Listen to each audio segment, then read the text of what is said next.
লিଖିତ ସୁସମାଚାର ଆମେ ବାହାର କରିବା। ମାଥ୍ୟୁ ଲିଖିତ ସୁସମାଚାର 25 ପର୍ବ 41 ପଦ ଜଣେ ପଢନ୍ତୁ। କିଏ ଜଣେ? ତତ୍ପରେ ସେ ବାମ ପାର୍ଶ୍ୱସ୍ଥ ଲୋକଙ୍କୁ ମଧ୍ୟ କହିବେ, ରେ ଶାପଗ୍ରସ୍ତମାନେ ମୋ ସମ୍ମୁଖରେ ଦୂର ହୋଇ ଶୈତାନ ତାହାଙ୍କ ଦୂତମାନଙ୍କ ନିମନ୍ତେ ପ୍ରସ୍ତୁତ କରାଯାଇଥିବା ଅନନ୍ତ ଅଗ୍ନି ମଧ୍ୟକୁ ପ୍ରସ୍ଥାନ କର। ହାଲେଲୁୟା।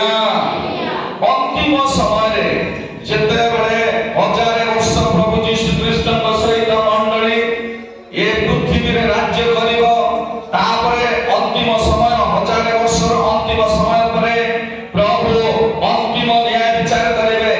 ଆଉ ଦୁଇ ଦଳ ସଦାପ୍ରଭୁଙ୍କର ସମ୍ମୁଖରେ ଛିଡ଼ା ହେବେ, ପରମେଶ୍ୱରଙ୍କର ସିଂହାସନ ଆଗରେ ଛିଡ଼ା ହେବେ। ଗୋଟେ ଦଳ ବାମ ପାଖରେ ଆଉ ଗୋଟେ ଡାହାଣ ପାଖରେ ଛିଡ଼ା ହେବେ। ଆଉ ସେ ବାମ ପାଖର ଲୋକମାନଙ୍କୁ ସେ କହିବେ, ଏବେ ପଢନ୍ତୁ ଆଉ ଥରେ। ବାମ ପାଖର ଲୋକମାନଙ୍କୁ କହିବେ, ତତ୍ପରେ ସେ ବାମ ପାର୍ଶ୍ୱସ୍ଥ ଲୋକମାନଙ୍କୁ ତତ୍ପରେ ସେ ବାମ ପାର୍ଶ୍ୱ ଲୋକମାନଙ୍କୁ କହିଲେ, ରେ ଶାପଗ୍ରସ୍ତ ଲୋକମାନେ ମୋ ସମ୍ମୁଖରୁ ଦୂର ହୋଇ ଶୈତାନ ତାହାଙ୍କ ଦୂତମାନଙ୍କ ନିମନ୍ତେ ଶୈତାନ ଆଉ ତାହାଙ୍କ ଦୂତମାନଙ୍କ ନିମନ୍ତେ ପ୍ରସ୍ତୁତ କରାଯାଇଥିବା ଅନନ୍ତ ଅଗ୍ନି ମଧ୍ୟକୁ ପ୍ରସ୍ଥାନ କର। ହାଲେଲୁୟା। ଏ ନରକ ଲୁସିଫର ଶୈତାନ ଆଉ ତାଙ୍କର ଦୂତମାନଙ୍କ ପାଇଁ ଏ ନରକ ତିଆର ହେଇଛି। କେତେବେଳେ? ଆଦମଙ୍କ ସୃଷ୍ଟି ପୂର୍ବରୁ ଏ ନରକ ତିଆର ହେଲା। ଆମ ପାଇଁ ନୁହଁ ଏ ନରକ। ଏ ନରକ ଲୁସିଫର ଶୈତାନ ଏବଂ ତାର ଦୂତମାନଙ୍କ ପାଇଁ ଅନନ୍ତର ନରକ ପ୍ରଭୁ ତିଆର କରିଛନ୍ତି। ହାଲେଲୁୟା। କାହା ପାଇଁ ତିଆର କରିଛନ୍ତି? ଲୁସିଫର ଶୈତାନ ଏବଂ ତାଙ୍କର ଦୂତମାନଙ୍କ ପାଇଁ ଏ ନରକ ତିଆର କରିଛନ୍ତି। ବାଇବେଲ ଆମକୁ ସ୍ପଷ୍ଟ ରୂପେ କହୁଛି ଯେ ଅନନ୍ତ ନରକ ଲୁସିଫର ଶୈତାନ ଏବଂ ତାଙ୍କର ଦୂତମାନଙ୍କ ପାଇଁ ତିଆର ହେଇଛି, ଆମ ପାଇଁ ନୁହଁ, ଆମ ପାଇଁ ନୁହଁ। ହାଲେଲୁୟା। କିନ୍ତୁ କହିଲେ ପୁରା ଡେଞ୍ଜର। କିନ୍ତୁ କହିଲେ ଗୋଟେ ତାର ମନେ ଅଛି, ମାନେ ଅଛି। କିନ୍ତୁ ଯୋଉମାନେ ଜିନ୍ଦା ପରମେଶ୍ୱରଙ୍କୁ ଆରାଧନା ଛାଡ଼ି ଯୋଉମାନେ ଲୁସିଫର ଶୈତାନ ତାର ପଛରେ ଯିବ, ସେମାନେ ସମସ୍ତେ ନରକକୁ ଯିବେ। ହାଲେଲୁୟା। ହାଲେଲୁୟା। ସେମାନେ ସମସ୍ତେ ନରକକୁ ଯିବେ। ଏଇଟା ହଉଛି ନରକ। ଏ ନରକ ଆମ ପାଇଁ ନୁହଁ। ଏ ନରକ ହଉଛି ଲୁସିଫର ଶୈତାନ ଏବଂ ତାର ଦୂତମାନଙ୍କ ପାଇଁ। ଯେଉଁମାନେ ଜିନ୍ଦା ପରମେଶ୍ୱରଙ୍କୁ ଆରାଧନା ନ କରି, ଜିନ୍ଦା ପରମେଶ୍ୱରଙ୍କୁ ସ୍ତୁତି ଆରାଧନା ନ କରି, ପୂଜା ନ କରି, ଯେଉଁମାନେ ଲୁସିଫର ଆଉ ତାର ଦୂତମାନଙ୍କ ପଛରେ ଯିବେ, ସେମାନେ ସମସ୍ତେ ନରକକୁ ଯିବେ। ହାଲେଲୁୟା। ହାଲେଲୁୟା। ଏ ନରକ ଆମ ପାଇଁ ନୁହଁ। ଏ ନରକରେ ଆମେ ଯିବା ପାଇଁ ଏ ନରକ ପ୍ରଭୁ ଆମ ପାଇଁ ତିଆର କରିନାହାନ୍ତି। ପ୍ରେଜ୍ ଦ ଲର୍ଡ। ହାଲେଲୁୟା। ସେଥିପାଇଁ ଲୁସିଫରକୁ ଶୈତାନକୁ ତାର ସାଙ୍ଗ ଦରକାର। କାହିଁକି? ଏ ସାଙ୍ଗ ମଦ ପି, ଗୁଡାକୁ ଖା, ଖଇନି ଖା, ଆରେ କୁଡ଼ିଆ ଖା। କାହିଁକି? ସେ ସାଙ୍ଗ ଧରିବ ଆଉ ସେ କହିବେ, ଏ ମୋର ସାଙ୍ଗ ଆସେ ମୋର ସହିତ କୋଉଠି? ନରକରେ। ହାଲେଲୁୟା। ହାଲେଲୁୟା। ଯେଉଁମାନେ ବାକ୍ୟ ଶୁଣୁଛନ୍ତି, ପ୍ରକାଶିତ ବାକ୍ୟ, ଯଦି ଆପଣ ମାନେ ମନ ପରିବର୍ତ୍ତନ କରିବେ ଆପଣଙ୍କ ପାଇଁ ଭଲ। ଏଠି କଳାହାଣ୍ଡି ଲୋକ ପାଷ୍ଟର ସୀମାଞ୍ଚଳ ଭଳି ଆସି ଚିଲଉଥିଲା ନରକ ବୋଲି, ଆଉ ତାର କଥା ମାନିଥିଲେ ହେଇଥାନ୍ତା ବୋଲି ମନେ ପକେଇବ। ସେ ସମୟ ନଥିବ ମୋର ଭାଇ ମାନେ, ମୋର ମା ମାନେ। ସେଥିପାଇଁ ନିଜ ଜୀବନକୁ ପ୍ରସ୍ତୁତ କରିବା। निज निज जीवन को प्रस्तुत करिबा आम पई नरक नरक को केबे जातु नहीं। हालेलुया। मत कार्य रूप हुअतु पवित्र परमेश्वर जिंदा परमेश्वर आराधना पूजा करंतु। जे माने खराब अवस्था अभ्यास होइचंती मत पीबारे हो खैनी खाइबारे हो पुड़िया खाइबारे हो तमे माने ए शरीर को ख्रीष्ट को पाई बलि दियो जो पर्यंत ए शरीर ख्रीष्ट को पाई बलि देबो नाही अर्थात त्यागी नाही त्यागी जीवन अनंताप जीवन प्रभु को पाई तमे जदि मन परिवर्तन करिबो नाही ताले लुसिफर सांगरे नेकी जीव ए नरक को आ अनंत जीवन पर्यंत एटी छटपट हेबा को पड़िबो दांत किणिमिणी हेबा को पड़िबो आपण को सुस भूख लागिबो पेट सुखी जाउथिबो मात्र आपण मरिबे नाही एटा अनंत नरक यंत्रणा। हालेलुया। नरक रे पड़िले केते लोक नियारे पड़ले मरि जीवी मु कोन जानिबि बोली भाबुछो नरक रे लेखा अछि मार्क लिखित सुसमाचार 9:47 रे सेठी आपण माने जदि पढिबे जानि पारिबे मार्क 47 9:47 की जने पढो तुमर चक्षु जदि तुमर विघ्नर कारण होय बोले बाधा दोची तेबे ताहा उपाड़ी पकाओ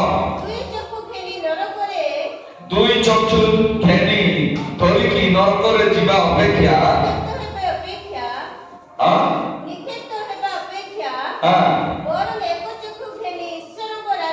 बरम एक चक्षु धरी भी तुमे ईश्वर को स्वर्ग राज्य कले तुम पाई भलो। हालेलुया। तले पड़िबा नरक रे से मानकर कीट क्षय पाए पाए नहीं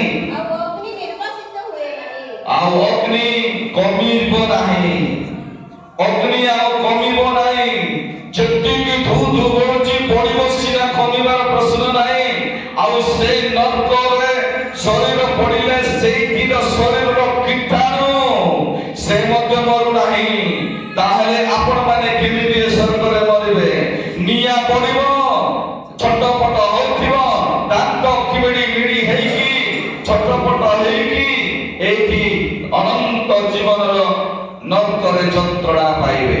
सेति पई आपण माने फेरी आसंतु कहिबे ए मोर भाई माने मोर भौणी माने मु आपण मानकु जहा सत्य ताहा आपण मानकु कहूची देखंतु घुसरी सदा बेले तळे देखे सदा बेले जते बेले लोक माने ताकू बांधी की मुई की नेबे कोन पाई नेबे कोन पाई काटिबा पाई नेबे कोन पाई नेबे काटिबा पाई नेबे बेक काटिबे ता शरीर काटि की रांधी की खाइबे सेते बेले हाथ गोड़ बांधिले चार दुई जण बुइबे ताहे जे ऊपर को देखिबो सेते बेले तार समय नथिबो तार शेष समय नेले ताकू काटिबे आपणकर गुड़ बांधिबा पूर्वरु प्रस्तुत हुअन्तु प्रभु को निकट को जान्तु। Hallelujah hallelujah.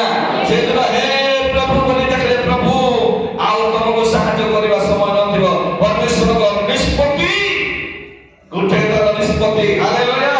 सेति पई से गुसरी बोले आमे हेबो नाही जते बोले गुसरी रो कोड़ थाउ थाउ तलकु देखुची ऊपर को चाहू नाही सेति हेबो नाही जीवन शेष समय ऊपर को देखले किछि लाभ नाही घुसरी परि बांधिबा पूर्वरु शैतान आपणकर गोड़ हाथ बांधिबा पूर्वरु कान आखि बांधिबा पूर्वरु आपण सतर्क हे पिता परमेश्वर प्रभु यीशु ख्रीष्टଙ୍କ सहित स्वर्ग राज्य जीवा पाई प्रयास करନ୍ତୁ। Hallelujah hallelujah. सेति पाई मु आपण मानकु एटा सिखौछि स्वर्ग राज्य रे स्थान पाइबो से धन्य से मनोनीत लोक से ईश्वर वंशर लोक मन प्रिय माने मात्र नरक रे जो माने जीवा पाई इच्छा करिवे साग ए जगत रे होचंती लुसिफर शैतान एवं तार दूत माने तो सहित साग होचंती से माने समस्त ए जगह को नरक को जीवे। Hallelujah hallelujah. एबे मते आपण माने कहंतु परमेश्वर को पाखरे किए थिला ବଡ ପାଟିରେ କୁହନ୍ତୁ। କିଏ ଥିଲା ପରମେଶ୍ୱରଙ୍କ ପାଖରେ? ଲୁସିଫର ଥିଲା। ସେ ଆରାଧନା କରୁ କରୁ କରୁ କରୁ କରୁ ତାର ବୁଦ୍ଧି ମାନେ ଖରାପ ବୁଦ୍ଧି ଆସିଲା। ମୁଁ ବି ପରମେଶ୍ୱର ହେବି, ମତେ ବି ଲୋକମାନେ ଆରାଧନା କରିବେ। ସେଇ ବୁଦ୍ଧି ହେବା ଦ୍ୱାରା ଏବେ ଏ ଜାଗା କଣ ଅଛି? ଖାଲି ଅଛି। ପ୍ରଭୁ ଯେତେବେଳେ ସ୍ୱର୍ଗରୁ ତାକୁ ପୃଥିବୀକୁ ପଠେଇଲେ, ନିକ୍ଷେପ କଲେ, ସେତେବେଳେ ସେମାନେ କଣ ହେଲେ? ଶୈତାନ ହେଇକି ଏ ପୃଥିବୀରେ ରହିଲେ। ହାଲେଲୁୟା। ସେଥିପାଇଁ ସେ ଆଉ କେବଳ ଲୁସିଫର ନାହିଁ, ସେ ଲୁସିଫର ଶୈତାନ। ହାଲେଲୁୟା। ଯାହାକୁ ଆମେ ଲୁସିଫର ଶୈତାନ ଏବଂ ତାର ସାଙ୍ଗମାନେ ଆମେ ଡାକି ପାରିବା। ତେଣୁ ଏମାନେ ଏ ଜଗତର ପ୍ରଭୁଙ୍କ ଲୋକମାନଙ୍କୁ ଧୂଆଁ ବୁଲେଇବା ପାଇଁ, ପ୍ରଭୁଙ୍କ ଠାରୁ ବିଚ୍ଛିନ୍ନ କରିବା ପାଇଁ, ପ୍ରଭୁଙ୍କ ପ୍ରେମରୁ ବିଚ୍ଛିନ୍ନ କରିବା ପାଇଁ ଏବେ ଏ ଜଗତରେ କାମ କରୁଛନ୍ତି। ହାଲେଲୁୟା। ଏ ଯୋଉ ଆମେ ବିଜାତି ଲୋକମାନଙ୍କୁ ଦେଖୁଛୁ, ଯୋଉ ଭାଇମାନେ ପ୍ରଭୁଙ୍କୁ ଜାଣିନାହାନ୍ତି, ସେମାନେ ଶୈତାନ ନୁହନ୍ତି, ସେମାନେ ମଣିଷମାନେ। ହାଲେଲୁୟା। ସେମାନଙ୍କ ଶରୀରରେ ପ୍ରବେଶ କରି ଖରାପ ଖରାପ କାମ କରୁଛି କିଏ? ଏ ଲୁସିଫର ଶୈତାନ ଏବଂ ତାର ସାଙ୍ଗ ଦୂତମାନେ ଲୋକମାନଙ୍କୁ ଖରାପ କାମ କରାଉଛନ୍ତି। ହାଲେଲୁୟା। ଆଉ ସେଥିପାଇଁ ସେମାନେ କଣ କହୁଛନ୍ତି? ବିଚାର କର, ଚୁରି କର, ତାକୁ ମାରେ, ତାକୁ ଗାଳି କରେ, ତାକୁ ହିଂସା କରେ। ଏଇଟା କାହାର ବୁଦ୍ଧି? କାହାର ବୁଦ୍ଧି? ଲୁସିଫର ଶୈତାନର ବୁଦ୍ଧି। ତେଣୁ ସମସ୍ତେ ଭାଇମାନେ ଯୋଉମାନେ ପ୍ରଭୁଙ୍କୁ ଜାଣିନାହାନ୍ତି, ସେମାନେ ଖରାପ ନୁହଁ, ମାତ୍ର ତାଙ୍କ ଜୀବନରେ ଖରାପ କାମ କରୁଥିବା ଶୈତାନ ହେଲା ଏ ଲୁସିଫର ଶୈତାନ। ହାଲେଲୁୟା। ହାଲେଲୁୟା। ଏବେ ମତେ କୁହନ୍ତୁ, ହେଲେ ଯେତେବେଳେ ଆଦମ ହେଲେ ପ୍ରଭୁ ଏ ଲୁସିଫର ଯେତେବେଳେ ଆରାଧନା କରୁ କରୁ ମୁଁ ପରମେଶ୍ୱର ହେବି ବୋଲି ଭାବିଲା, ସେ ଜାଗା ଏବେ ଖାଲି ଅଛି। ସେଥିପାଇଁ ପ୍ରଭୁ ଆମକୁ ସୃଷ୍ଟି କଲେ। ହାଲେଲୁୟା। ଆଜି ମୁଁ କହୁଛି, ଯୋଉମାନେ ମୁଖ ଖୋଲିକି ପ୍ରାର୍ଥନା କରୁଛନ୍ତି, ଆରାଧନା କରୁଛନ୍ତି, କାନ କର୍ଣ୍ଣ ଡେରିକି ଶୁଣୁଛନ୍ତି, ଆଖିରେ ଆପଣ ଧ୍ୟାନ ସହିତ ଦେଖୁଛନ୍ତି, ସେମାନଙ୍କ ପାଇଁ ସ୍ୱର୍ଗ ରାଜ୍ୟ ପ୍ରସ୍ତୁତ ହେଇକି ଅଛି। ହାଲେଲୁୟା। ହାଲେଲୁୟା।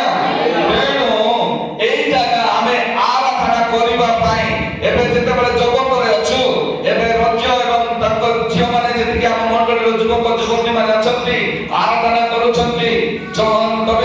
ଆଉ କିବୋର୍ଡ ବଜେଇକିରି, ବେଡ୍ ବଜେଇକିରି, ଆଉ ଅନେକ ସ୍ଥାନରେ ଗିଟାର ବଜାଉଛନ୍ତି, ବଂଶୀ ବଜାଉଛନ୍ତି, ଭିନ୍ନ ଭିନ୍ନ ପ୍ରକାର ବାଦ୍ୟ ଯନ୍ତ୍ରରେ ପ୍ରଭୁଙ୍କର ଆରାଧନା କରୁଛନ୍ତି। ଏ ଜଗତରେ ବି ଆରାଧନା କରିବେ, ସ୍ୱର୍ଗରେ ମଧ୍ୟ ଆରାଧନା କରିବେ। ଦିନ ଆସିବ, ପାଷ୍ଟର ସୀମାଞ୍ଚଳ ଏ ଯୋଉ ପ୍ରୋଜେକ୍ଟରେ ପର୍ଦ୍ଦା ଦେଖେଇକି ଯୋଉ ପ୍ରଚାର କରୁଛନ୍ତି, ଏଟା ସବୁ ବନ୍ଦ ହେବ। ପ୍ରତ୍ୟେକ ଦାସ ମାନଙ୍କର ପ୍ରଚାର ବନ୍ଦ ହେବ, ମାତ୍ର ଆରାଧନା କେବେ ବନ୍ଦ ହେବ ନାହିଁ, ସଦା ସର୍ବଦା ସେଟା ରହିବ। ହାଲେଲୁୟା। ଏବେ ଆମେ ଜଗତରେ ଥାଇକି, ପୃଥିବୀରେ ଥାଇକି ଆମେ ଯୋଉ ଆରାଧନା କରୁଛୁ, ପୃଥିବୀରେ ଥାଇକି ଆମେ ଯୋଉ ଆରାଧନା କରୁଛୁ, ଏ ଆରାଧନା ସ୍ୱର୍ଗରେ ଯାଉଛି। ହାଲେଲୁୟା। ହାଲେଲୁୟା। ସ୍ୱର୍ଗରେ ଯାଉଛି। ସ୍ୱର୍ଗର ପରମେଶ୍ୱର ଗ୍ରହଣ କରୁଛନ୍ତି ପୃଥିବୀର ପ୍ରତ୍ୟେକ ମନୁଷ୍ୟମାନଙ୍କର ଆରାଧନା। ପ୍ରେଜ୍ ଦ ଲର୍ଡ। ଏବେ ଆମେ କାହାର ଜାଗା ଭୋଗୁଛୁ? ଆମେ ଲୁସିଫର ଜାଗାରେ ଆମ୍ଭେମାନେ ବଢୁଛୁ। ହାଲେଲୁୟା। ଯେତେବେଳେ ପ୍ରଭୁ ଆସିବେ, ଯୋଉ ଜାଗାରେ ଲୁସିଫର ଥିଲା, ସେଇ ଜାଗାରେ ଛିଡା ହେଇ ଧଳା ବସ୍ତ୍ର ପିନ୍ଧିକି, ଖଜୁରୀ ଡାଳ ଧରିକି, ପରମେଶ୍ୱରଙ୍କ ସିଂହାସନ ଆଗରେ ଆମେ ସମସ୍ତେ ଆରାଧନା କରିବା। ହାଲେଲୁୟା। ଆରାଧନା କରିବା। ସେଥିପାଇଁ ଆମକୁ ପ୍ରଭୁ ସୃଷ୍ଟି କରିଛନ୍ତି। ଜୋରଦାର ତାଳି ଦେବା ପ୍ରଭୁଙ୍କ ପାଇଁ। ଏବେ ମୁଁ ଆପଣଙ୍କୁ ପଚାରିବି, ଆପଣମାନେ ଜାଣିଛନ୍ତି, କହନ୍ତୁ, ବଡ ପାଟିରେ କହନ୍ତୁ, ତାହେଲେ ମତେ ବି ଭଲ ଲାଗିବ। ଏଇଠି ଆମେ ଦେଖୁଛୁ ଯେ ପ୍ରଭୁ ଯୀଶୁ ଖ୍ରୀଷ୍ଟ ଆସିକି 33.5 ବର୍ଷ ଜଗତରେ ରହିଲେ। 33 ବର୍ଷ ଜଗତରେ ରହିବା ସମୟରେ ଏଇ ଯୋଉ ପାରାଦୀସରେ ଜଣେ ଲୋକ ଅଛି, ସେ ପାରାଦେଶ ଭିତରେ ଜଣେ ଲୋକ ଅଛି, ସେ କିଏ? ଚୋର। କିଏ? ଚୋର। ଜଣେ ପାରାଦେଶରେ ଚୋର ଅଛି। ହେଲେ ଜଣେ ଚୋର କହିଲା, ପ୍ରଭୁ ମତେ ତମେ ତମ ରାଜ୍ୟକୁ ଗଲା ବେଳେ ମତେ ମନେ ପକେଇବ। ଜଣେ ଚୋର ନିନ୍ଦା କଲା। ଯୋଉ ଚୋର ତାକୁ କ୍ଷମା ମାଗିଲା ବା ତାକୁ ଅନୁରୋଧ କଲା, ବିନତି କଲା, ସେଇ ଚୋର ଏବେ କଣ ଅଛି? କୋଉଠି ଅଛି? ପାରାଦେଶରେ ଅଛି। ଆମେ ଯଦି ପଢିବା ଇଏ ଧନୀ ଲୋକ, এই ଧନୀ ଲୋକ କୋଉଠି ଅଛି? କୋଉଠି ଅଛି? ପାତାଳରେ ଅଛି। କୋଉଠି ଅଛି? ପାତାଳରେ ଅଛି। ହିନ୍ଦୀରେ ଅଧଲୋକ, ଓଡ଼ିଆରେ ପାତାଳ। ପାତାଳରେ ଅଛି। ହେଲେ এই ଧନୀ ଲୋକ ପାତାଳରେ ଅଛି। ଆଉ ଧନୀ ଲୋକ ପାଖରେ ଯୋଉ ପଡିକି ରହୁଥିଲା ଭିକାରୀ ଲାଜର, ସେ କୋଉଠି ଅଛି? ପାରାଦେଶରେ ଅଛି। ହାଲେଲୁୟା। ହେଲେ ମତେ କୁହନ୍ତୁ, ଇଏ ଯୋଉ ଧନୀ ଲୋକ ପାରାଦେଶକୁ ଯାଇପାରିଲା କି ନାଇଁ? ହେଲେ ପାରାଦେଶରେ ଥିବା ଲାଜର ଏ ଧନୀ ଲୋକ ପାଖକୁ ଆସିପାରିଲା କି ନାଇଁ? ହେଲେ ଆଉ ଗୋଟେ ପ୍ରଶ୍ନ, ଇଏ ଧନୀ ଲୋକ ଲାଜରକୁ ଦେଖି ପାରୁଛି କି ନାଇଁ? ଦେଖି ପାରୁଛି କି ନାଇଁ? ଦେଖି ପାରୁଛି। ହେଲେ ଅବ୍ରାହମ ଏ ଧନୀ ଲୋକକୁ ଦେଖି ପାରୁଛନ୍ତି କି ନାଇଁ? ଦେଖି ପାରୁଛନ୍ତି। କିନ୍ତୁ ଏ ଜାଗାର ଲୋକ ଏ ଜାଗାକୁ ଆସିପାରିବ ନାହିଁ। ପାରାଦେଶର ଲୋକ ପାତାଳକୁ ଆସିପାରିବ ନାହିଁ। ପାତାଳର ଲୋକ ପାରାଦେଶକୁ ଯାଇପାରିବ ନାହିଁ।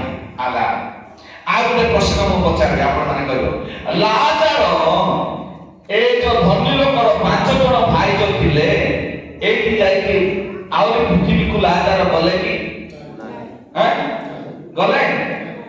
ଏ ଲାଜର ଆହୁରି ପୃଥିବୀକୁ ଗଲେ କି? ତାକୁ 5 ଭାଇକୁ ଶିଖେଇବା ପାଇଁ, ପ୍ରଚାର କରିବା ପାଇଁ, ବାକ୍ୟ କହିବା ପାଇଁ ଗଲେ କି?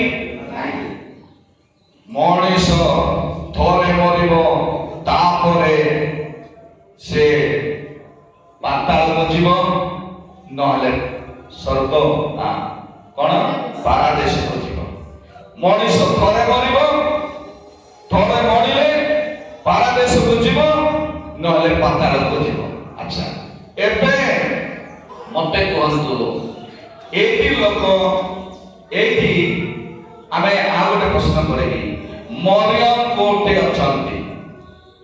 ଯୀଶୁଙ୍କର ମା ମରିୟମ କୋଉଠି ଅଛନ୍ତି?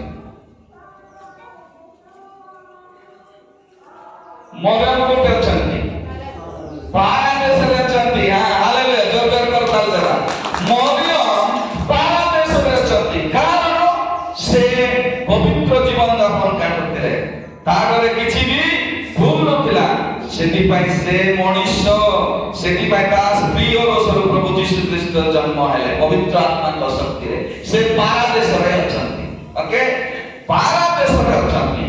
ଏବେ ଏ ଜଗତର ଲୋକମାନେ ମରିୟମଙ୍କ ନାଁରେ ପ୍ରାର୍ଥନା କରୁଛନ୍ତି। ଆଶ୍ଚର୍ଯ୍ୟ କାର୍ଯ୍ୟ ହଉଛି କି ନାହିଁ? ହଉଛି କି ନାହିଁ? ହଉଛି। ହେଲେ ଏ ଆଶ୍ଚର୍ଯ୍ୟ କାର୍ଯ୍ୟ ମରିୟମ କରୁଛନ୍ତି କି? ଏ ମରିୟମ ଏ ପାରାଦେଶରୁ ଏ ପୃଥିବୀକୁ ଆସିକି ଲୋକମାନଙ୍କୁ ଆଶୀର୍ବାଦ କରୁଛନ୍ତି, ଏ ପୃଥିବୀର ଲୋକକୁ ଛୁଇଁକି ସୁସ୍ଥ କରୁଛନ୍ତି। କିନ୍ତୁ ହଉଛି ଜଗତରେ ମରିୟମଙ୍କ ନାଁରେ ପ୍ରାର୍ଥନା କଲେ ଲୋକମାନେ ଚେଙ୍ଗାଇ ପାଉଛନ୍ତି, ସୁସ୍ଥ ପାଉଛନ୍ତି, ଆଶୀର୍ବାଦ ପାଉଛନ୍ତି। କେମିତି? ମରିୟମଙ୍କର ନାଁ ନେଇ ଲୁସିଫର ଶୈତାନ ସେମିତି ସେମାନଙ୍କୁ ଧୂଆଁ ବୁଲଉଛି। Hallelujah, hallelujah. ପାରାଦେଶର ଲୋକ ପୃଥିବୀରେ ଯାଇପାରିବେ ନାହିଁ। ଇଏ ମରିୟମ ପରମେଶ୍ୱର ନୁହନ୍ତି, ମରିୟମ ଏକ ସ୍ତ୍ରୀ ମନୁଷ୍ୟ ଜାତି।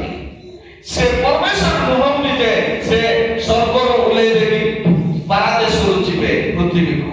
ସେଥିପାଇଁ ଯୋଉ ଗୋଟେ ଗୋଟେ ପାଷ୍ଟର ଆଜ୍ଞା ମାନେ କହନ୍ତି, ଆଉ ମୁଁ ଶୁଣୁଛି ଗୋଟେ ଗୋଟେ ସାକ୍ଷ୍ୟ, ମୁଁ ସ୍ୱର୍ଗକୁ ଯାଇଥିଲି, ସେଠି ମୁଁ ଦେଖିଲି ହଜାର ହଜାର ଦୂତ ମାନଙ୍କୁ, ଆଉ ମୁଁ କଥା ହେଲି, ପ୍ରଭୁ ମତେ କଥା ହେଲେ, ଆଉ ମତେ ହସୁଥିଲେ, ପ୍ରଭୁ ମତେ ଏମିତି ଡାକୁଥିଲେ। କହୁଛନ୍ତି କି ନାଇଁ? ସେଟା ସତ କି ମିଛ? ସତ କି ମିଛ? ସତ ସତ କି ସେମିତି ଲୋକମାନଙ୍କ ପାଇଁ ସାବଧାନ ସାବଧାନ ସେମିତି ଲୋକମାନଙ୍କ ଭାଷାରୁ ସାବଧାନ ଯେଉଁମାନେ ସ୍ୱର୍ଗ ଯିବେ ସେମାନେ ଆଉ ପୃଥିବୀକୁ ଆସିପାରିବେ ନାହିଁ ଯେଉଁମାନେ ପାତାଳକୁ ଯିବେ ସେମାନେ ଆଉ ପୃଥିବୀକୁ ଯାଇପାରିବେ ନାହିଁ ଯେଉଁମାନେ ପାରାଦେଶକୁ ଯିବେ ସେମାନେ ଆଉ ପୃଥିବୀକୁ ଯାଇପାରିବେ ନାହିଁ ହାଲେଲୁୟା ତେଣୁ ସେମାନଙ୍କର ନାଁ ନେଇକି ଲୁସିଫର ଶୈତାନ ଠକ ପରମ ଠକ ସେ ଲୋକମାନଙ୍କୁ ଠକି ଠକି ସେ ଏ ଧୂଆଁ ବୁଲଉଛି ତେଣୁ କାହା ନାମରେ ମଧ୍ୟ ଆଶୀର୍ବାଦ ନାହିଁ କାହା ନାମରେ ମଧ୍ୟ ସୁସ୍ଥତା ନାହିଁ କେବଳ ଯେ ମୃତ୍ୟୁକୁ ଜୟ କରିଛି ସେହି ପରମେଶ୍ୱର ପ୍ରଭୁ ଯୀଶୁ ଖ୍ରୀଷ୍ଟଙ୍କ ଠାରେ ହିଁ ଆଶୀର୍ବାଦ ଆଉ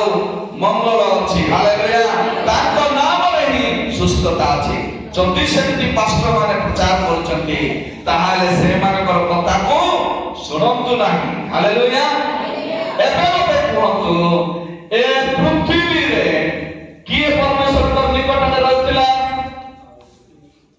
ଲୁସିଫର ପକେଇଲା ପରେ କିଏ ପରମେଶ୍ୱରଙ୍କ ନିକଟରେ ରହୁଥିଲା ଆଦମ ହାଲେଲୁୟା ଆଦମ ପରମେଶ୍ୱରଙ୍କ ନିକଟରେ ରହିବା ଦ୍ୱାରା ଶୈତାନ ଚଳିଗଲା କଣ କଲା ଅହଙ୍କାର ହେଲା ଏ ମୁଁ ସଦାପ୍ରଭୁଙ୍କ ନିକଟରେ ରହୁଥିଲି ଏବେ ମନୁଷ୍ୟ ସଦାପ୍ରଭୁଙ୍କ ନିକଟରେ ରହୁଛି ଇହାକୁ କେମିତି ପ୍ରଭୁଙ୍କ ଠାରୁ ଦୂରେ କରିବି ତାଙ୍କ ପ୍ରେମରୁ କେମିତି ଦୂରେ କରିବି ସେ ପ୍ରୟାସ କଲା ଯେଉଁମାନେ ଜାଣିଛନ୍ତି ଠିକ ଅଛି ମୁଁ ରିପିଟ କରୁଛି ତେଣୁ ଏବେ ଆଦମ ଯୋଉ ନିୟମ ପ୍ରଭୁ କହିଥିଲେ ସେ କଣ କଲା ସେ ପରୀକ୍ଷାରେ ଫେଲ କଲା କଣ କଲା ପରୀକ୍ଷାରେ ଫେଲ କଲା କିନ୍ତୁ ତମେ ଜାଣିଛ କି ପ୍ରଭୁ ଯୀଶୁ ଖ୍ରୀଷ୍ଟ ଶୈତାନ ପରୀକ୍ଷାରେ ପାସ୍ କରିଛନ୍ତି ହାଲେଲୁୟା ସେ ପାସ୍ କରିଛନ୍ତି ଆଉ ଆସିବେ ଏ ମଣ୍ଡଳୀକୁ ନେବା ପାଇଁ ଡଙ୍ଗରୀ ମଣ୍ଡଳୀକୁ ନେବା ପାଇଁ କେତେ ଜଣ ବିଶ୍ୱାସ କରୁଛନ୍ତି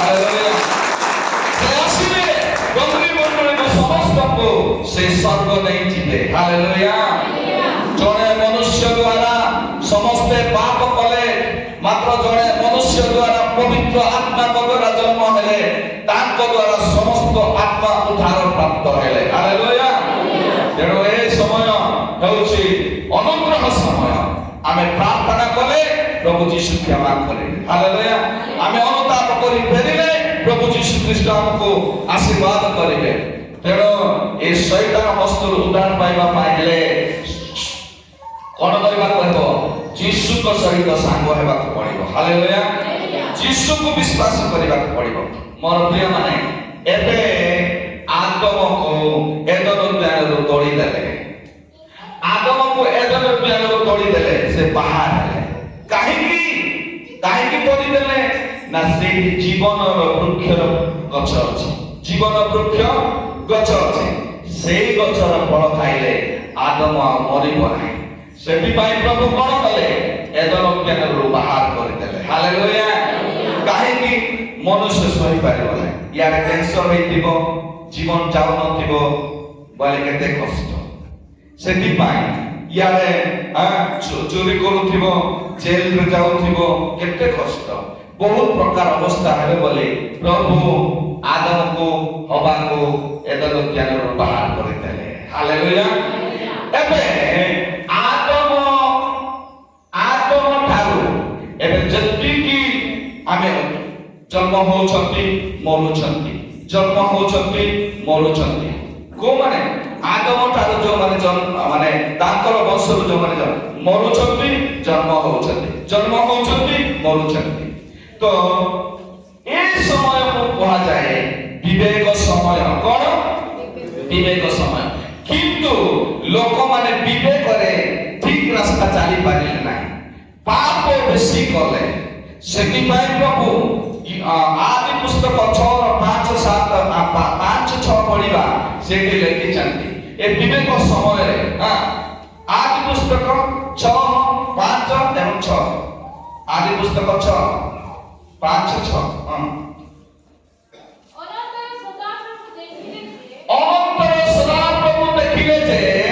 ପୃଥିବୀରେ ମନୁଷ୍ୟର ଦୁଷ୍ଟତା ଅତି ବଡ଼ ଅତି ବଡ଼ ତାହାର ଅନ୍ତଃକରଣର ଭାବନାର ପ୍ରତ୍ୟେକ କଳ୍ପନା ଅବିରତ ମନ୍ଦ ମାତ୍ର। ମଣିଷ ଯାହା ଭାବୁଛି ଯାହା ଚିନ୍ତା କରୁଛି ସବୁ ମନ୍ଦ ଏକା ମନ୍ଦ। ଅବିରତ ବୋଲେ ଆଉ ବିରତି ନାହିଁ, ସଦାବେଳେ ଖରାପ ଚିନ୍ତା ଖରାପ ଚିନ୍ତା ଖରାପ ଚିନ୍ତା ଖରାପ ଚିନ୍ତା ଖରାପ କଳ୍ପନା କରି କରିକିରି ସେ ବିବେକ କଣ ବିବେକ ସମୟରେ ସେ ପାପରେ ପଡ଼ିଗଲା। ହାଲେଲୁୟା। କଳ୍ପନା କରି କରି ଚିନ୍ତା କରି କରି ପାପରେ ପଡ଼ିଗଲା। ସେଥିପାଇଁ 6ରେ ଲେଖା ହେଲା ଏହା ଏଥିପାଇଁ ସଦାପ୍ରଭୁ ପୃଥିବୀରେ ମଣିଷକୁ ନିର୍ମାଣ କରିବା ହେତୁ ଅନୁତାପ କଲେ। କିଏ? ସଦାପ୍ରଭୁ ଯିଏ ନିର୍ମାଣ କରିଛନ୍ତି ସେ ଅନୁତାପ କଲେ, ଆଉ ଶୋକ କଲେ। କାରଣ ମନୁଷ୍ୟକୁ ମୁଁ କାହିଁକି ମୁଁ ସୃଷ୍ଟି କଲି। ହାଲେଲୁୟା। ଶୋକ କଲେ ଏବଂ ନହଙ୍କ ଦ୍ୱାରା ଏ ମନୁଷ୍ୟମାନଙ୍କୁ ଜଳ ପ୍ଲାବନରେ ସମସ୍ତଙ୍କୁ କରିଦେଲେ, ମାରିଦେଲେ। ହାଲେଲୁୟା। ନହଙ୍କ ଦ୍ୱାରା ପ୍ରଭୁ ସମସ୍ତଙ୍କୁ ମାରିଦେଲେ। ନହଙ୍କ ପରିବାର କେବଳ ବଞ୍ଚିଲେ। କୋଉ ସମୟ? ବିବେକର ସମୟ। ହାଲେଲୁୟା। କାରଣ ନିଜ ବୁଦ୍ଧିରେ ନିଜକୁ ବିବେକରେ ସେମାନେ ଠିକ ରାସ୍ତା ଯାଇପାରିଲେ ନାହିଁ। ସମସ୍ତେ ପାପ କଲେ। ସେମାନେ ଡାବା ବାନ୍ଧିବା ପାଇଁ ଆରମ୍ଭ କଲେ। ମୋର ପ୍ରିୟମାନେ, ବିବେକ କେବେ ମଧ୍ୟ ଠିକ ରାସ୍ତାକୁ ନେବ ନାହିଁ। ମଣିଷର ଚିନ୍ତା କଳ୍ପନା କେବେ ଠିକ ରାସ୍ତା ନେବ ନାହିଁ। ସେଥିପାଇଁ ପ୍ରଭୁ ଯୀଶୁ ଖ୍ରୀଷ୍ଟ ଆସିଲେ। ହାଲେଲୁୟା। ଏ ବିବେକ ସମୟ ପୂର୍ବ ପାଇଁ ମଉସାଙ୍କୁ ପ୍ରଭୁ ପଠେଇଲେ। କାହାକୁ ପଠେଇଲେ? ମଉସାଙ୍କୁ। ଏ ନହଙ୍କର ବଂଶଠାରୁ ଯେଉଁମାନେ ଉତ୍ପନ୍ନ ହେଲେ ସେମାନଙ୍କୁ ଉଦ୍ଧାର କରିବା ପାଇଁ କାହାକୁ ପଠେଇଲେ? ମଉସାଙ୍କୁ ପଠେଇଲେ। ଆଉ ମଉସାଙ୍କୁ ବାଛିକି ଯେତେବେଳେ ଅବ୍ରାହ୍ମଣଙ୍କର ବଂଶ, ଇସାକର ବଂଶ, ଯାକୋବର ବଂଶ ମାନେ ମିଶ୍ର ଦେଶରେ 400 ବର୍ଷ ଗୁଲାମ ଥିଲେ, ସେମାନଙ୍କୁ ଛଡ଼ାଇ ଆଣିବା ପାଇଁ ପ୍ରଭୁଙ୍କର ଯୋଜନା ଆଉ କାନାନ ଦେଶରେ ଦେବା ପାଇଁ ସେମାନଙ୍କର ପାଇଁ ପ୍ରଭୁ ପ୍ରସ୍ତୁତ କଲେ ଏବଂ ମଉସାଙ୍କୁ ବାଛିଲେ। ହାଲେଲୁୟା। ଯୋରଦାର କରତାଲ ଦେବା। ହାଲେଲୁୟା।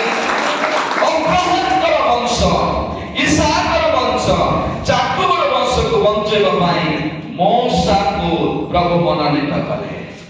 କିନ୍ତୁ ଏ ମଉସାଙ୍କୁ ପ୍ରଭୁ ମନୋନୀତ କରି 10 ଆଜ୍ଞା ଦେଲେ। କଣ?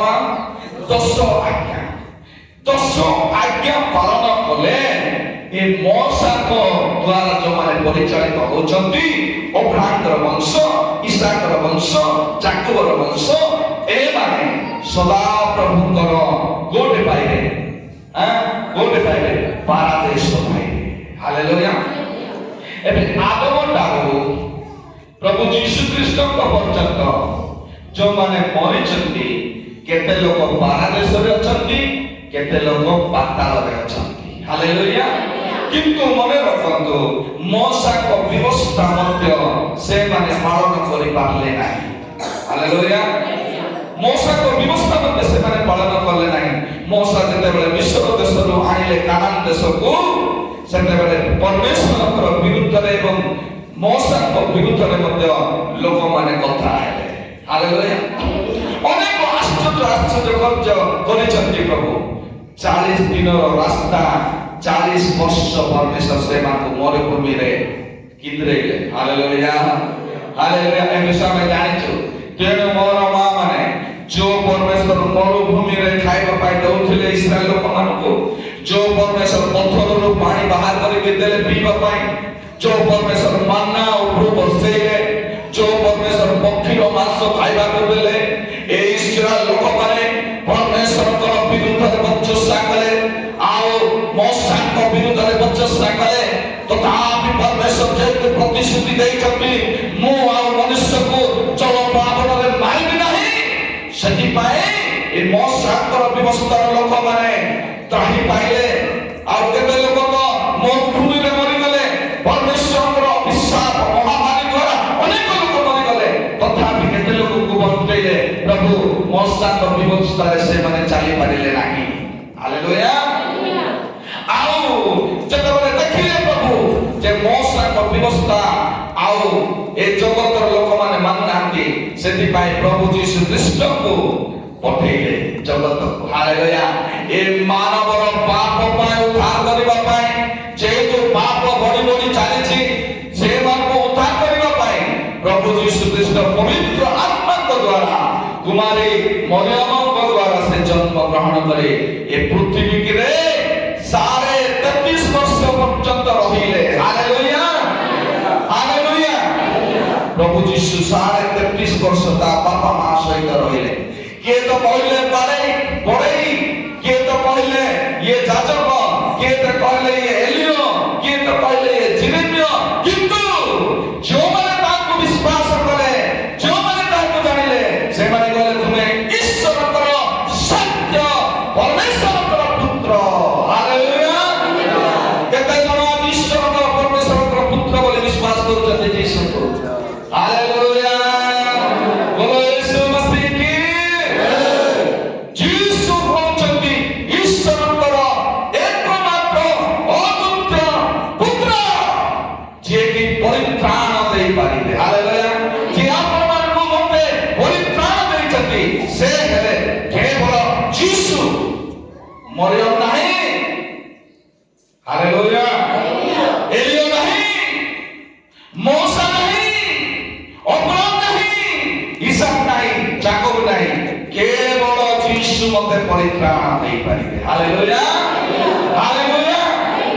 ତେଣୁ ଯୀଶୁଙ୍କୁ ଯେତେବେଳେ ଆମେ ଦେଖୁଛୁ, ଏବେ ଯୀଶୁଙ୍କର ପିରିୟଡ ଅନୁଗ୍ରହ ପିରିୟଡ। ହାଲେଲୁୟା। ଯୀଶୁଙ୍କ ପିରିୟଡ ହେଲା ଅନୁଗ୍ରହ ପିରିୟଡ। ଏ ଅନୁଗ୍ରହ ଯୁଗରେ ଆପଣମାନେ ଯେଉଁମାନେ ପରିବର୍ତ୍ତନ କରିବେ, ଆପଣମାନେ ଯେଉଁମାନେ ଅନୁତାପ କରି ପ୍ରଭୁଙ୍କ ଯୀଶୁଙ୍କ ପାଖକୁ ଆସିବେ, ସେମାନଙ୍କ ପାଇଁ ପରିତ୍ରାଣ ଅଛି। ହାଲେଲୁୟା। ହାଲେଲୁୟା। ହାଲେଲୁୟା। ହାଲେଲୁୟା। ଯୀଶୁ ଖ୍ରୀଷ୍ଟ 3.5 ବର୍ଷ ତାଙ୍କର ସେବା କାର୍ଯ୍ୟ କଲେ। 33.5 ବର୍ଷ ଜଗତରେ ରହିଲେ, କିନ୍ତୁ 3.5 ବର୍ଷ ଏକା ସେବା କାର୍ଯ୍ୟ କଲେ।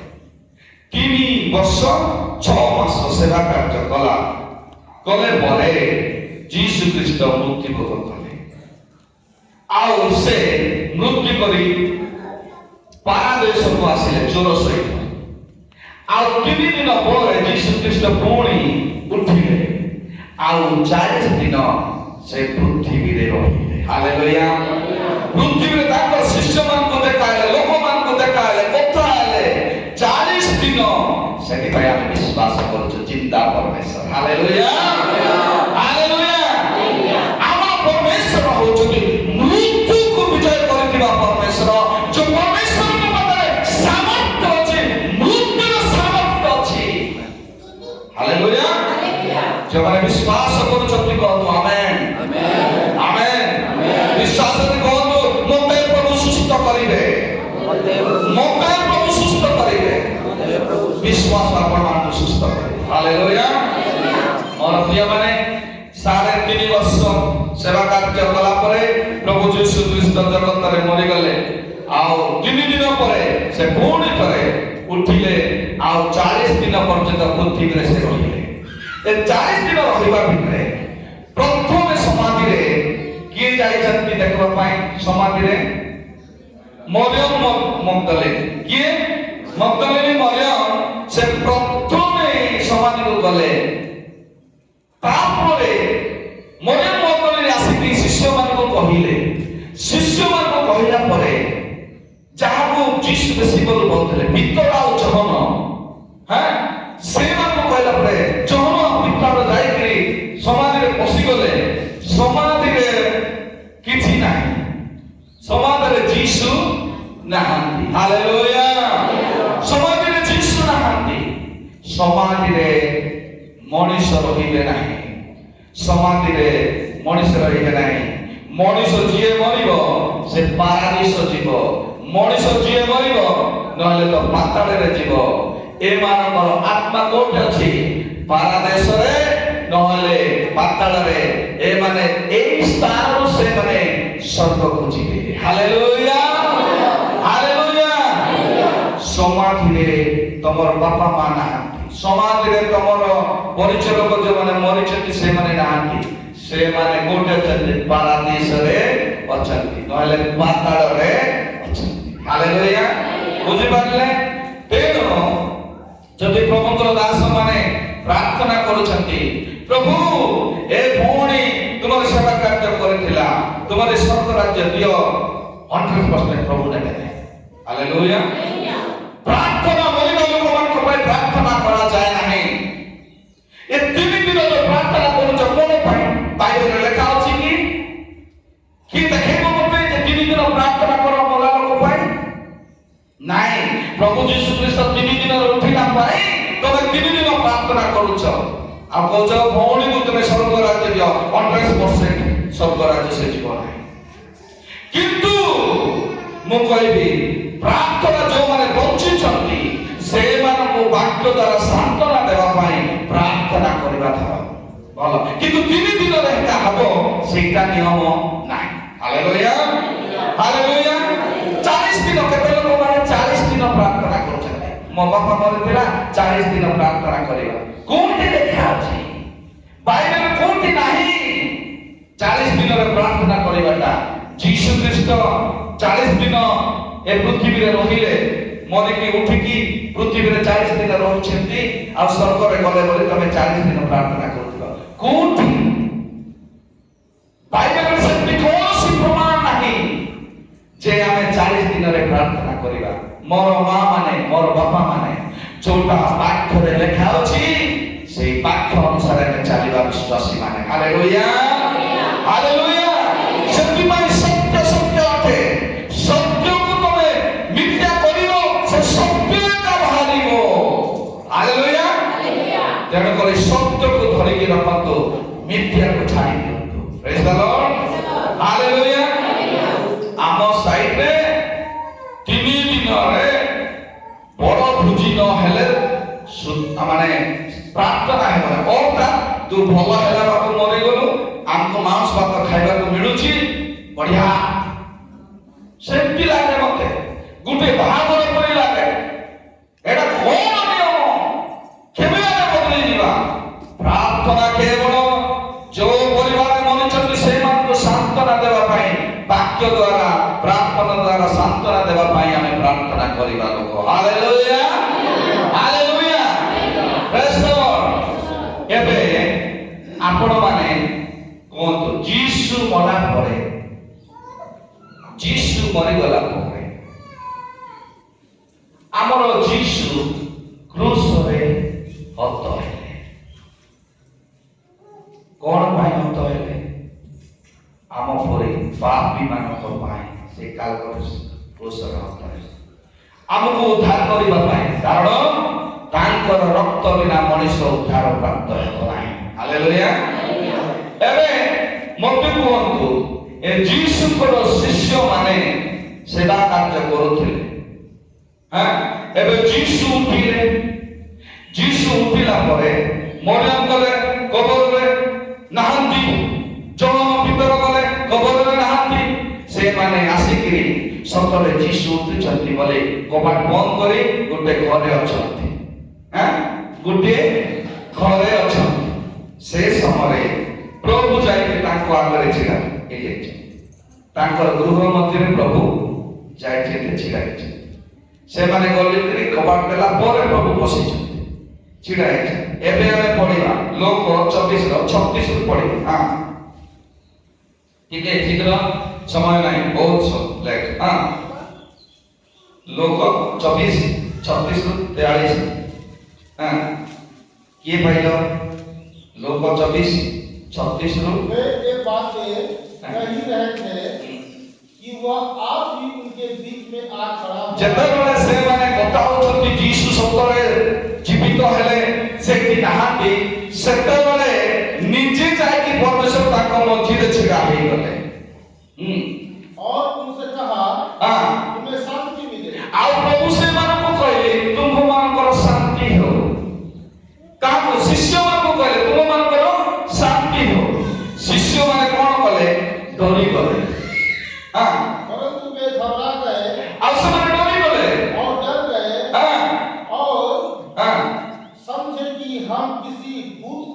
ଆଉ ସେମାନେ ଭାବୁଛନ୍ତି ନିଜ ନିଜ କିଏ ଗୋଟେ ଭୂତ ଆସିଲା, ଭୂତ ଆସିଗଲା ବୋଲିକି ସେମାନେ ଭାବୁଛନ୍ତି। ତାପରେ मेरे हाथ और मेरे पाँव को देखो। ତାପରେ ପ୍ରଭୁ ଯୀଶୁ ଏ ଶିଷ୍ୟମାନେ ତମକୁ ଏ ଜଗତରେ ଥିଲାବେଳେ 3.5 ବର୍ଷ ମୁଁ ମରିବି ଆଉ ମୁଁ ଉଠିବି ଆଉ ମୁଁ ତମକୁ ଦେଖାଇବି ବୋଲି କେତେ ଥର କହିଛି, ତମେ କେମିତି ବିଶ୍ୱାସ କରୁନ ବୋଲିକି ଭାବିକିରି ସେ ତାଙ୍କର ଦେଖ ମୋର ହାତ ଦେଖ ମୋର ଗୋଡ଼ ଦେଖ ବୋଲୁଛନ୍ତି। ସେମାନେ ଦୂରରୁ ଦେଖୁଛନ୍ତି ମାତ୍ର ଡରି ଯାଉଛନ୍ତି ଭୂତ ବୋଲିକି। ଓକେ, ଆଉ ଆମେ ମଧ୍ୟ ଯୀଶୁଙ୍କର ଦେଖୁଛୁ ହାତ ଆଉ ଗୋଡ଼, ମରିଲା ପରେ ଆମର ସବୁ ହାତ ଗୋଡ଼ ଥିବ। ହାଲେଲୁୟା ହାଲେଲୁୟା, ଆମର ହାତ ଗୋଡ଼ ଥିବ। ଏ ଶିଷ୍ୟମାନେ ମାଟିର ଶରୀର ଧରିଛନ୍ତି କିନ୍ତୁ ଯୀଶୁ ଏବେ ଆତ୍ମିକ ଶରୀର ଧରିଛନ୍ତି। ଆତ୍ମିକ ଶରୀର ବାଲାର ହାତ ଅଛି ଗୋଡ଼ ଅଛି। ସେମିତି ଆମେ ଗଲା ପରେ ଯେତେବେଳେ ଆମେ ପରିବର୍ତ୍ତନ ହେବା ଆତ୍ମିକ ଶରୀର ହେବା ଆମକୁ ମଧ୍ୟ ହାତ ଗୋଡ଼ ଥିବ। ହାଲେଲୁୟା। ତାପରେ कि मैं वही हूँ, मुझे छू कर देखो। ଆମ ସିଏ ଆମର ଶିଷ୍ୟମାନେ ମୁଁ ଯୀଶୁ ଏକା ଆସିଛି ମତେ ଛୁଇଁକି ଦେଖ, ତଥାପି ଡରୁଛନ୍ତି ଛୁଇଁବା ପାଇଁ। ତାପରେ क्योंकि आत्मा के हड्डी मांस नहीं होता, ଆତ୍ମାର ହାଡ଼ ଆଉ ମାଂସ ନାହିଁ। Praise the Lord। ପ୍ରେତ ଆତ୍ମାର ସେଥିପାଇଁ ହାଡ଼ ନାହିଁ, ଭୂତର ହାଡ଼ ନାହିଁ, ଭୂତର ମାଂସ ନାହିଁ। ସେଥିପାଇଁ କାହାର ଶରୀରକୁ ଜାଗା ପାଇଲେ ହିଁ ସେ କାମ କରିପାରିବ। ହାଲେଲୁୟା, ବୁଝିପାରିଲେ? ଏବେ ଶୈତାନର ପ୍ରେତ ଆତ୍ମାର କଣ ଭୂତର ହାଡ଼ ନାହିଁ, ମାଂସ ନାହିଁ ତାର। ସେଥିପାଇଁ ସେ କଣ କରିବ? ଅନ୍ୟମାନଙ୍କର ଶରୀରକୁ ଖୋଜିବ, ଅନ୍ୟମାନଙ୍କୁ କ୍ଷତି କରିବା ପାଇଁ, ଜୀବନରୁ ମାରିଦେବା ପାଇଁ। ଏଇଟା ଆମେ ସିଓର ହେଲୁ ଯେ ଭୂତର କଣ ନାହିଁ, ହାଡ଼ ନାହିଁ କି ମାଂସ ନାହିଁ। ମା ମାନେ ଭୂତର ହାଡ଼ ନାହିଁ କି ମାଂସ ନାହିଁ। ଠିକ ଅଛି। ତାପରେ जैसा मुझ में देखते हो। यह कहकर उसने उन्हें अपने हाथ और पांव दिखाए। जब आनंद के मारे उनको प्रतीत न हुई और वे आश्चर्य करते थे। ଦେଖନ୍ତୁ ଏବେ ଯୀଶୁ କହୁଛନ୍ତି, ସେମାନେ ଶୁଣିକି ଖୁସି ହଉଛନ୍ତି ମାତ୍ର ସେମାନେ ତାଙ୍କ ପାଖକୁ ଯିବା ପାଇଁ ଡରୁଛନ୍ତି। ସେ ସମୟରେ ଏମାନେ କେତେବେଳେ ବୁଝିବେ ଆଉ ଯୀଶୁ ଛାଡ଼ିକି ମଧ୍ୟ ଯାଇପାରିବେ ନାହିଁ, କାରଣ ଏମାନଙ୍କ ଦ୍ୱାରା ସୁସମାଚାର ପ୍ରଚାର ହେବ। ତାଙ୍କର ଶିଷ୍ୟମାନେ ଏମାନେ ତାଙ୍କୁ ବିଶ୍ୱାସ କଲେ ତ ସୁସମାଚାର ପ୍ରଚାର କରିବେ। ସେଥିପାଇଁ ସେ ତାଙ୍କୁ ମୋର ଶିଷ୍ୟମାନେ କେତେ କହିଲେ ବୁଝିବେ, କେମିତି କରିବେ? ସେ କହିଲେ ତମଠାରେ କିଛି ଭଜା ମାଛ ଅଛି କି ବୋଲି ପଚାରିଲେ। ତାପରେ ସେମାନେ ଭଜା ମାଛ ଦେଲା ପରେ ଯୀଶୁ ଯେତେବେଳେ ଖାଇଲେ ସେତେବେଳେ ସେମାନେ ଜାଣିଲେ ଯେ ଇଏ ସତରେ ଯୀଶୁ। Hallelujah hallelujah. ଯୀଶୁଙ୍କର କଣ କି ଶରୀର କୁହନ୍ତୁ? କି ଶରୀର? ଯୀଶୁଙ୍କର କି ଶରୀର? ଯୀଶୁଙ୍କର ଆତ୍ମିକ ଶରୀର। ଆତ୍ମିକ ଶରୀର କଣ ଖାଉଛି? ଆରେ ବାବା ମାନେ ଆତ୍ମିକ ଶରୀର କଣ ଖାଇଲା? ମାଛ ଖାଇଲା। ଆମେ ବି ଆତ୍ମିକ ଶରୀର ଖାଇ ଆମେ ଜୀବନର ଫଳ ଖାଇବା। Hallelujah hallelujah. ଆତ୍ମିକ ଶରୀର ମାଛ ଖାଇଲା ଅର୍ଥାତ୍ ଆମେ ମଧ୍ୟ ଆତ୍ମିକ ଶରୀର ଧରିକି ସ୍ୱର୍ଗ ରାଜ୍ୟରେ ଜୀବନର ଫଳ ଖାଇବା, ଜୀବନ ନଦୀର ପାଣି ପିଇବା, ଜୀବନ ଜଳ ପାଣି ପିଇବା। ମୋର ପ୍ରିୟମାନେ ଏବେ ଦେଖନ୍ତୁ, ମୁଁ ଆପଣମାନଙ୍କୁ କହୁଛି ଯେ ଯେଉଁମାନେ ବର୍ତ୍ତମାନ ପରମେଶ୍ୱରଙ୍କର ବାକ୍ୟ ଶୁଣି ପରିବର୍ତ୍ତନ ହେବେ ସେମାନେ ମଲେ ପାରାଦୀସରେ ଯିବେ। ଯେତେବେଳେ ଯୀଶୁ ଆସିବେ ସେତେବେଳେ ସେମାନେ ଆତ୍ମିକ ଶରୀରରେ ପରିବର୍ତ୍ତିତ ହେଇ ଯୀଶୁଙ୍କ ସହିତ ସ୍ୱର୍ଗ ରାଜ୍ୟ ଯିବେ। ହାଲେଲୁୟା ବୋଲୋ ଯୀଶୁ ମସିହ କି ହାଲେଲୁୟା। ଯେଉଁମାନଙ୍କୁ ନିଦ ହଉଛି କହନ୍ତୁ ହାଲେଲୁୟା। ଶୁଣୁଛନ୍ତି ହେଲେ ହାଲେଲୁୟା। ଏବେ ଯୀଶୁ ସ୍ୱର୍ଗରେ ଅଛନ୍ତି। ଯୀଶୁ କୋଉଠି ଅଛନ୍ତି? ସ୍ୱର୍ଗରେ ଅଛନ୍ତି। ଜହନ ଲିଖିତ ସୁସମାଚାର 3:15 ପଢନ୍ତୁ। ଯୀଶୁ ମଲା ପରେ 3 ଦିନ ପରେ ସେ ଉଠିଲେ, ପୃଥିବୀରେ 40 ଦିନ ରହିଲେ, ତାପରେ ସେ ସ୍ୱର୍ଗ ଆରୋହଣ କଲେ। ताकि जो कोई उस पर विश्वास करे କୋଉଟା ପଢନ୍ତୁ? ଜହନ 3:15 13 ହଁ। ଆଉ ଯେଉଁ ମନୁଷ୍ୟ ପୁତ୍ର ସ୍ୱର୍ଗରୁ ଅବତରଣ ଆଉ ଯେଉଁ ମନୁଷ୍ୟ ପୁତ୍ର ସ୍ୱର୍ଗରୁ ଅବତରଣ କରିଥିଲେ, ତାଙ୍କ ବିନା ଆଉ କେହି ସ୍ୱର୍ଗାରୋହଣ କରିନାହାନ୍ତି। ତାଙ୍କ ବିନା ଆଉ ସ୍ୱର୍ଗ ଆରୋହଣ କେହି କରିନାହାନ୍ତି। ଯିଏ ଯୀଶୁ ଏବେ ସ୍ୱର୍ଗରେ ଅଛନ୍ତି। ହାଲେଲୁୟା। ଅର୍ଥାତ୍ ମୁଁ ଆପଣମାନଙ୍କୁ ଯୋଉ ଦେଖଉଛି ଏଇଠି ଏ ସ୍ୱର୍ଗରେ କେତେ ଲୋକ କହନ୍ତି ଏଲିଓ ସ୍ୱର୍ଗରେ ଗଲେ, ମୋସା ଅନକ ସ୍ୱର୍ଗରେ ଯାଇଛନ୍ତି। ଏଲିଓ ଆଉ ଅନକ ସ୍ୱର୍ଗରେ ଯାଇଛନ୍ତି।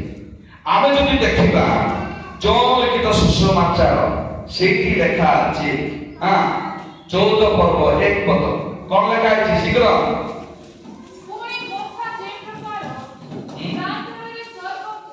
କୋଉଠି? ଜହନ 14:1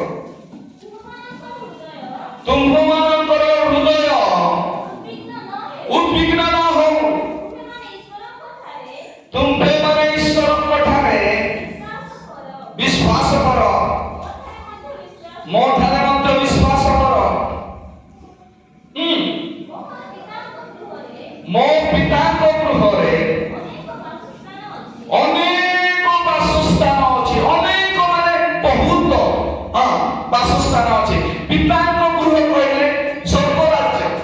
ପିତାଙ୍କ ଗୃହ କହିଲେ ସ୍ୱର୍ଗ ରାଜ୍ୟ। ଆଉ ସେ ସ୍ୱର୍ଗ ରାଜ୍ୟର ଅନେକ ବାସସ୍ଥାନ ଅଛି।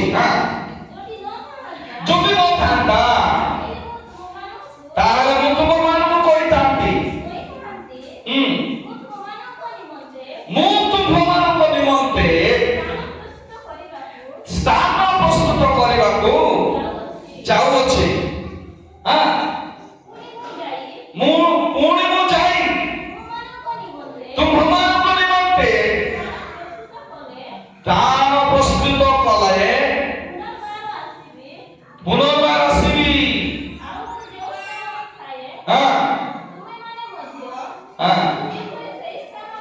ତୁମ୍ଭେମାନେ ମଧ୍ୟ ଯେପରି ସେହି ସ୍ଥାନରେ ରହିବ। ଏଇଠି ତୁମ୍ଭମାନଙ୍କ ପାଇଁ ସ୍ଥାନ ପ୍ରସ୍ତୁତ କରିବା ପାଇଁ ଯାଉଛି। ଇଂଲିଶ ବାଇବେଲରେ ଲେଖା ହେଇଛି, କଣ ଲେଖା ହେଇଛି? କଣ? ଏ ପ୍ଲେସ୍ ଫର୍ ୟୁ ଲେଖା ହେଇଛି। ଏକ ସ୍ଥାନ ପ୍ରସ୍ତୁତ କରିବା ପାଇଁ ଯାଉଅଛି। ହାଲେଲୁୟା। ଏକ ସ୍ଥାନ। ସ୍ୱର୍ଗରେ ଅନେକ ସ୍ଥାନ ଅଛି, ମାତ୍ର ଏକ ସ୍ଥାନ ପ୍ରସ୍ତୁତ କରିବା ପାଇଁ ଯାଉଛି। ଇଂଲିଶରେ ବଢିଆ ଲେଖା ଅଛି, ଏ ପ୍ଲେସ୍ ଫର୍ ୟୁ, ଅର୍ଥାତ୍ ଏକ ସ୍ଥାନ ତୁମମାନଙ୍କ ପାଇଁ ପ୍ରସ୍ତୁତ କରିବା ପାଇଁ ଯାଉଛି। ଅର୍ଥାତ୍ ସ୍ୱର୍ଗରେ ଅନେକ ସ୍ଥାନ ଅଛି, ଆଉ ଏକ ସ୍ଥାନ ପ୍ରଭୁ ପ୍ରସ୍ତୁତ କରିବା ପାଇଁ ଯାଇଛନ୍ତି। ଯୋଉଠି ପ୍ରଭୁ ଯୀଶୁ ଖ୍ରୀଷ୍ଟ ନିଜେ ରହନ୍ତି, ସେଇ ଜାଗା ହଉଛି ଆମମାନଙ୍କର। ହାଲେଲୁୟା।